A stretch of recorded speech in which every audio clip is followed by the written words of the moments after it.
Out here today, the rod and reel combos we're using are pretty similar, pretty standard, but yet very different from each other. The first one I'll start out with is, a crankbait rod, crankbait retrieving. This is pretty much my standard setup, no matter if it's rivers or lakes or wherever I am. I like a longer rod. This is a 7/6 medium.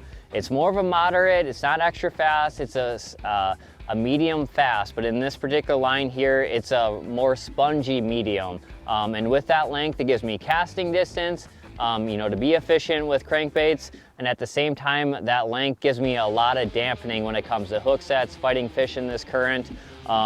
Sliding on down to the reel, this is one thing I've talked about forever, is using a low gear ratio reel anytime I'm moving the bait with the reel. I can slow down easier. This is a Revo winch. It has a very slow gear ratio, and it allows me to creep that bait really easily.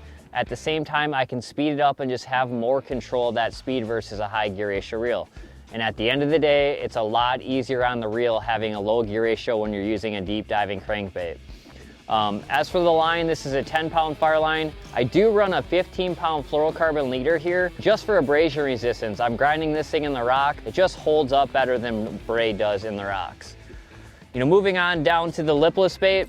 On this jack here, it's kind of the opposite end of the spectrum. I use a 7'1". This is a 7'1" medium extra fast. Now I'm going to be applying action with my rod, and so I don't want a spongy rod. Especially this bait here in this river, I'm only trying to move it that 6-8 inches. If I have a spongy dull rod, it's going to take more movement. I'm going to have less control. Having that extra fast rod really helps me control the action and make those short little hops very easily. And then once again, the reel.